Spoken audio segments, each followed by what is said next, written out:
In China, we know that China has the highest number of people in the world.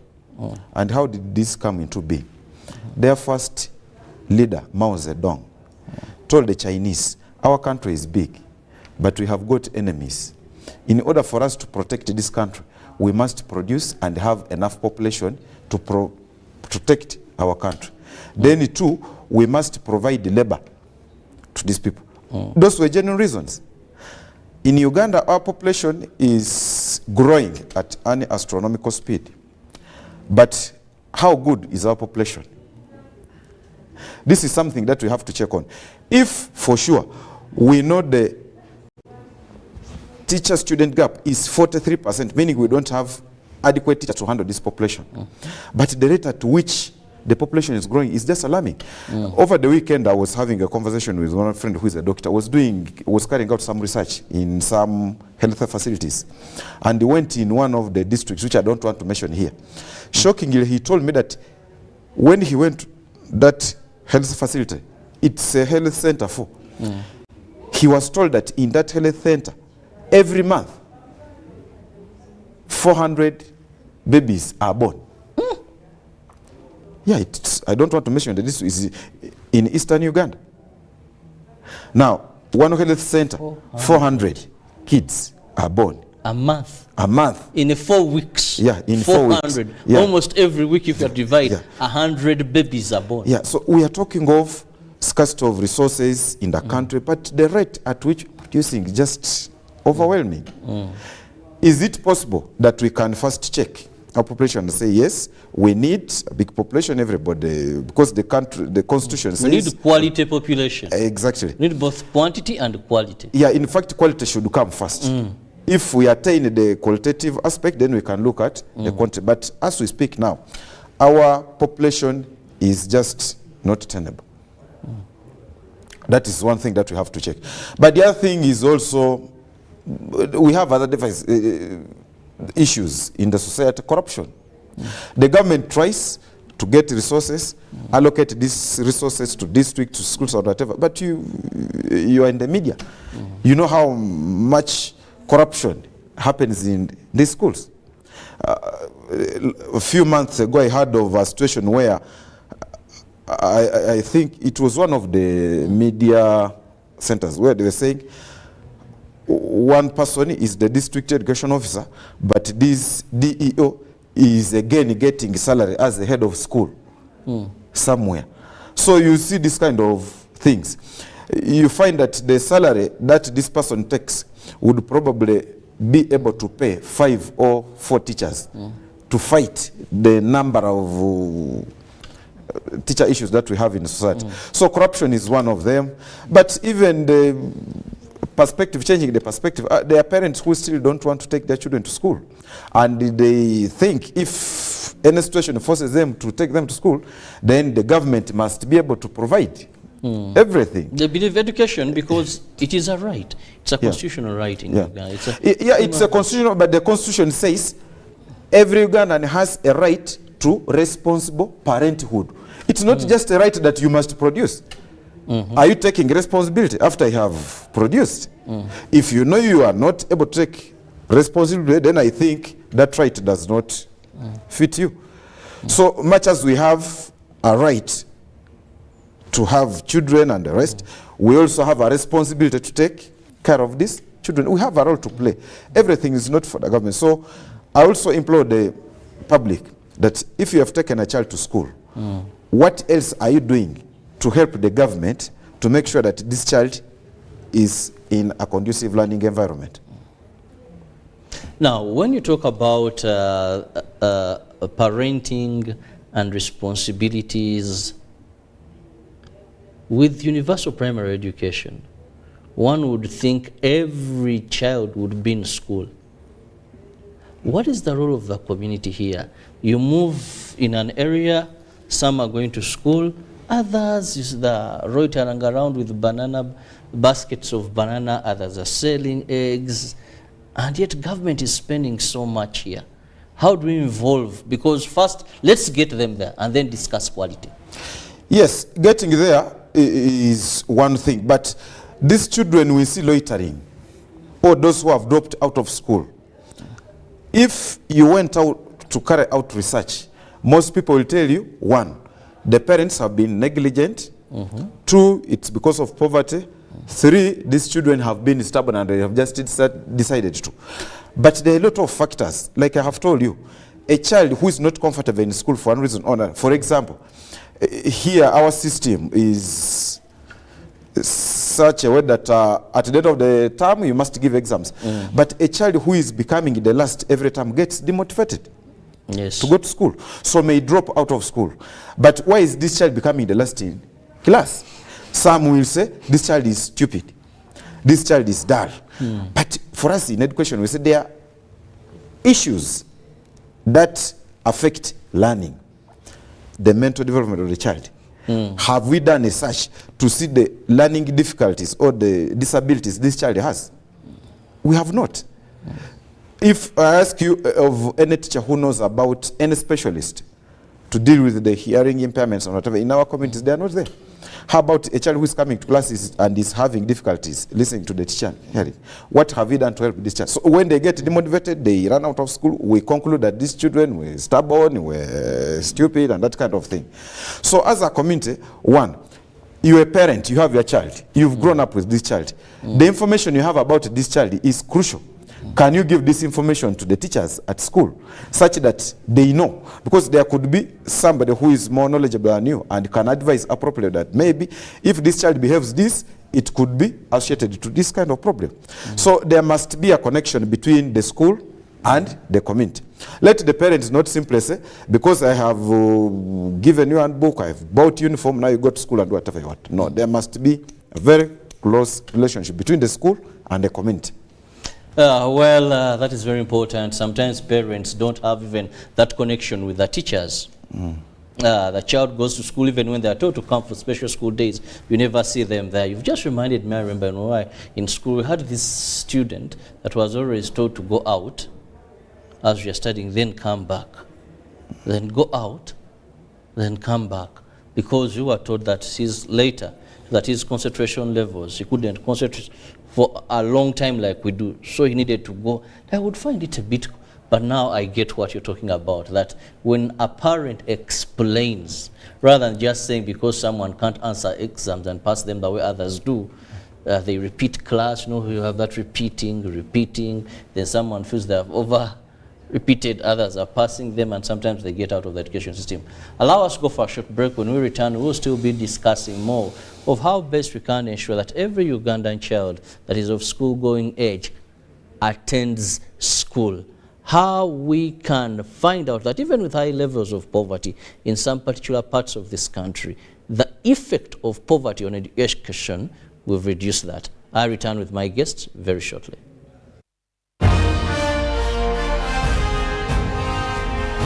Live from UBC Studios in Kampala, this is Good Morning Uganda Extra.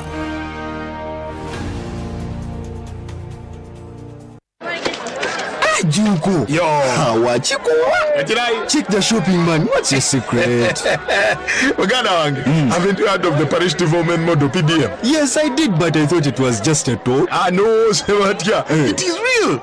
I and a few friends together formed a circle, accessed money from the PDM, invested in a portrait project, and now things are moving. Junko. I thought I was one of your friends. You are. But you left me behind. I didn't leave you in poverty. But what you do, just visit your LC2 chairperson and your parish chief and start the process of economic transformation. Just like that. The parish development model is an initiative from the government of Uganda through the Ministry of Local Government designed to transform all lives of Ugandans for the better. PDM, my parish, my development, my life.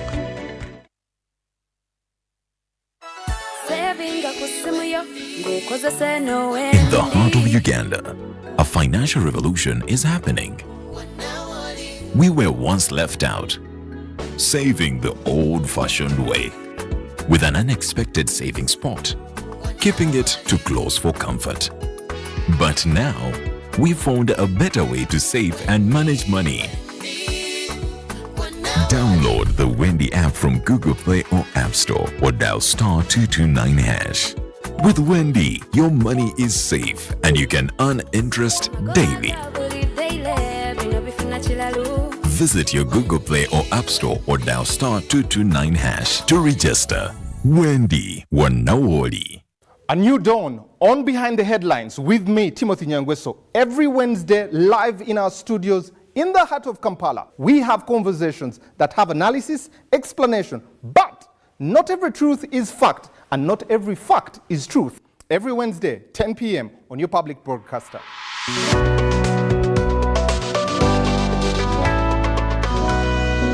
on your public broadcaster, UBC, inspiring Uganda.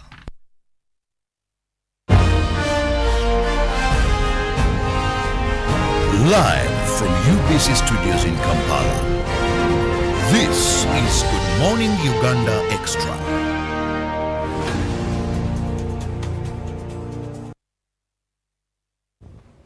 Welcome back from that break, and thank you for being with us on UBC TV.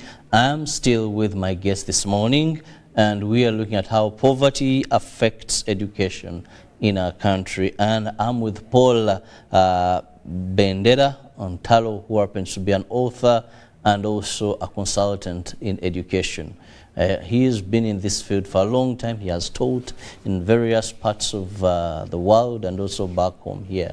And now he's more into seeing how best we can improve our education system. Now, we've talked about how poverty affects. Let's look at, away from lamenting, I usually tell people we need to always have solutions. Now, what can be done to promote education despite high levels of poverty that we have in some parts of this country? I was in a place called Namutumba, eastern part. Then there was another place I went to where I realized I couldn't believe that even with universal education, we still have kids go to school barefooted in this day and age, where 3,000, at least someone can get these common sandals, 5,000. So pupils with torn uniform. I was like, but for sure, there's a problem. Well, thank you, moderator.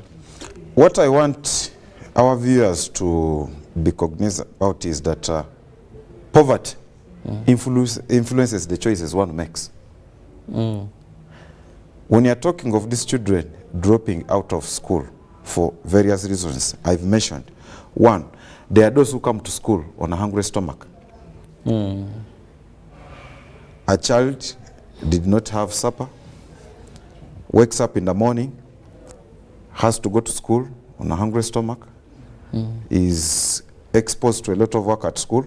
I don't know if this still happens, but during our days, you'd be taken out of class. You go to your teacher's farm. Oh, we used to have school gardens. You have to go there and dig. You come back to school. There's nothing to eat. You are taken to class. You were given a test yesterday. You didn't pass it. The teacher has to whip you. There are so many things. After school, there is too much rain. You have to walk kilometers back home. A lot of things. All these things will influence the decisions this child makes. So the viewers, the parents, the society has to be aware of this. Then two, we must also understand that poverty can also affect the level of our intellectual development. There are so many things that happen that we don't know. A child is running to school, falls down, hits the head on a stone somewhere, but because we've not seen blood oozing out, we say this child maybe has not been injured. The child continues with the journey to school. When this child has had internal damage of the brain or that kind of thing, all these affect the intellectual development of the learners. So the society must be aware of this. Now, what do we need to do? This aspect does not only require the education sector to come into. I'm giving examples of the intellectual development of the child, those who have learning disabilities and whatever. There are some underlying conditions, the medical conditions behind this.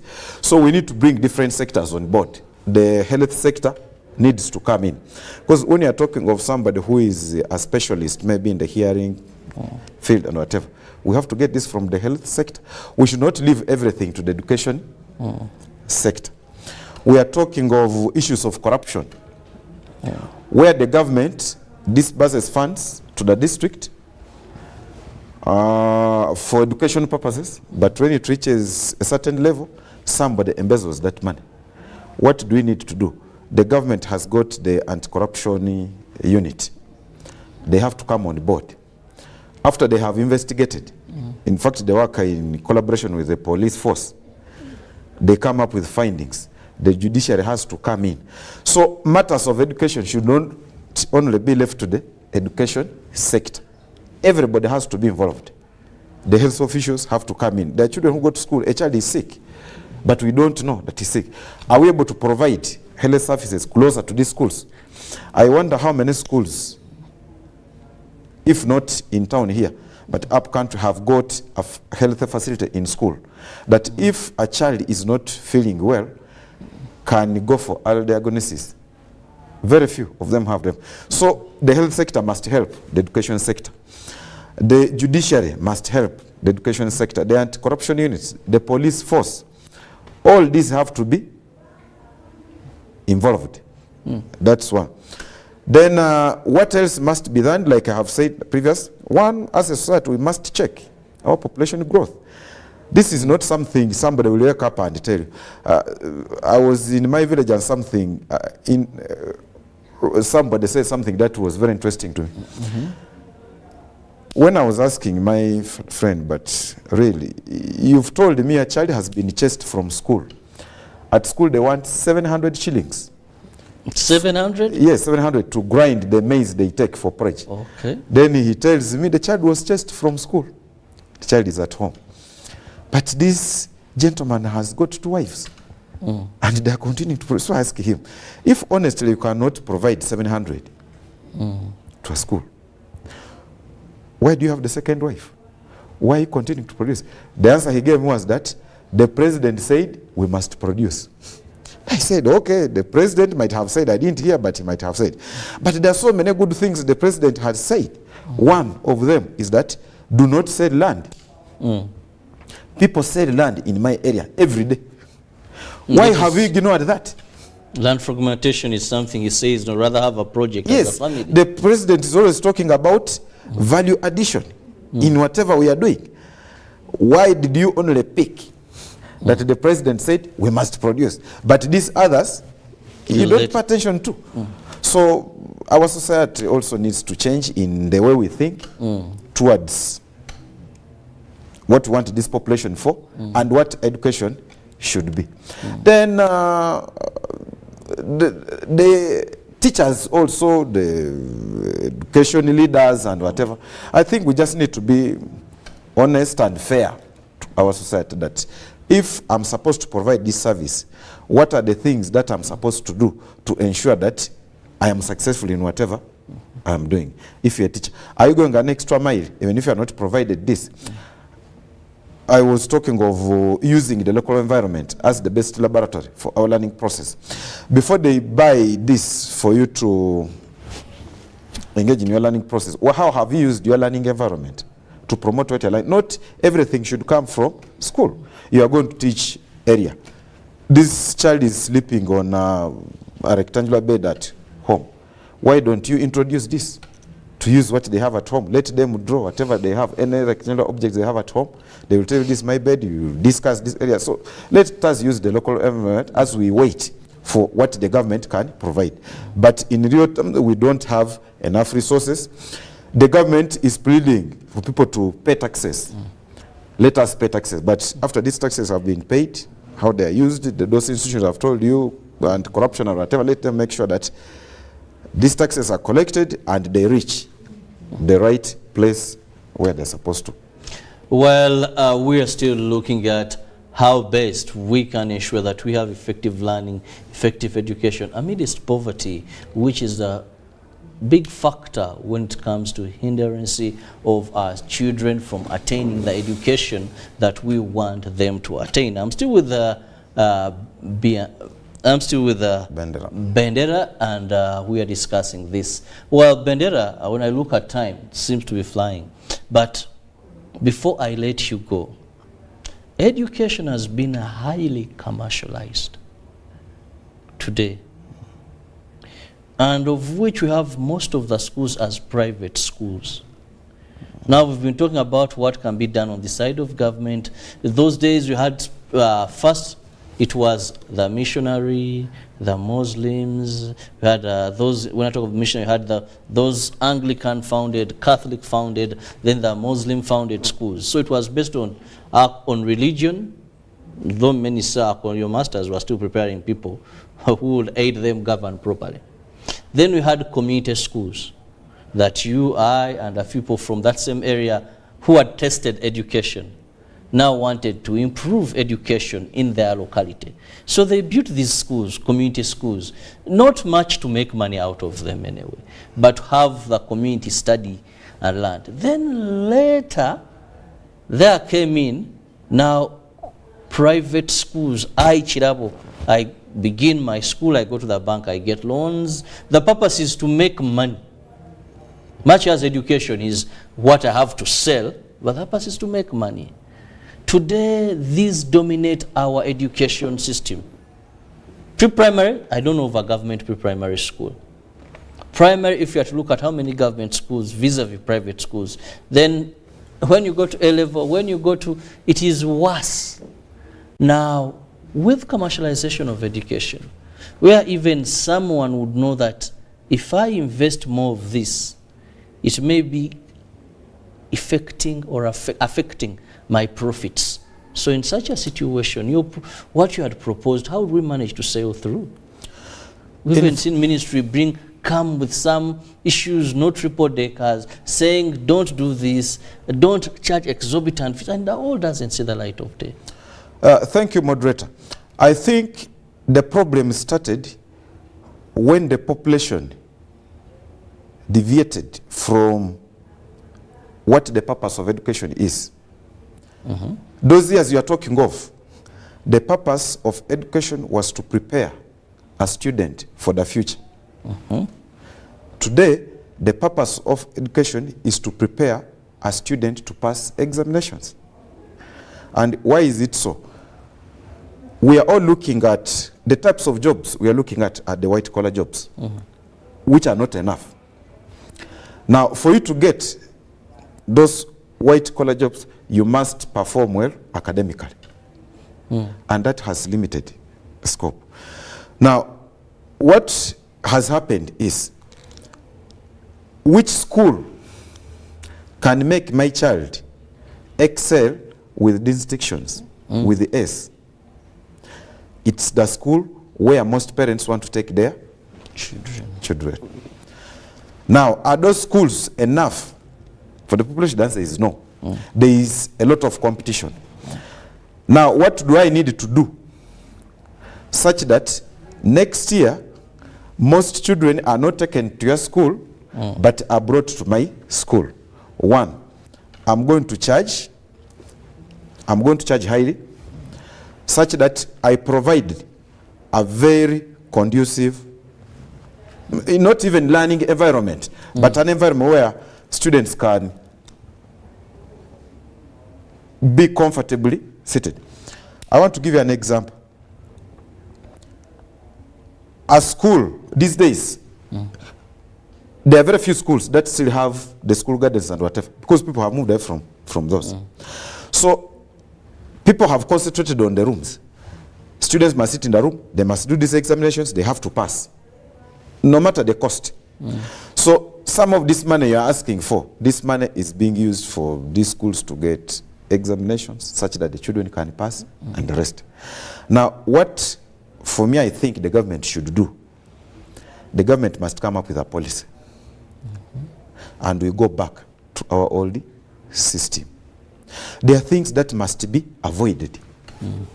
You go and visit schools today on visitation days, you'll be surprised with what. I went to a school on visitation day where a parent came with gas, saucepans, with all the cattle and the utensils, and sat down, then started preparing food for the child. eat. This is the environment where we want our children to be. We have moved away from the real skills that we need the children to acquire. These children cannot lay their beds. I had a daughter in a school somewhere here, in P5. They're asking us to pay money for somebody to wash for them, even their panties. In P5, a child cannot wash her panties. These things are happening. I was in a school, I can tell there's a school after COVID. Children had stayed home for about 3 years. The school said we don't have enough space, we can continue keeping children at home for 2 months as we prepare enough space and whatever. But if you can take these children, if you can take lockers out of their dormitories, the space will be enough. But their suitcases will be put on the floor.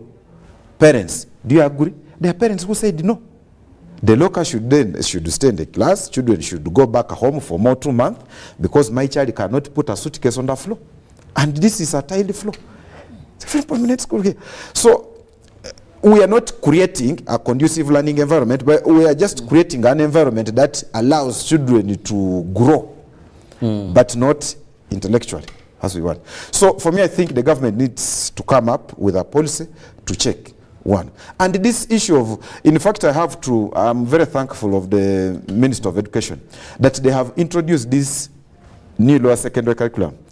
If they can expedite the same for the high school and the lower, such that people can move away from this idea of passing examinations, but we need to promote development of skills that are going to help our learners to survive in the unpredictable future. Well, I want to thank you so much. First, our viewer, thank you so much for being with us, and my guest, Paul Bendera Biantaro. Thank you so much for your time. Education is a right, but we should all join hands to ensure that people do not just go through school, but they learn. They acquire the skills that will enable them solve problems in this global world. See you tomorrow, God willing. Have a lovely day for God and my country. Good morning. Live from UBC Studios in Kampala. This is Good Morning Uganda Extra. Pick of the day on UBC.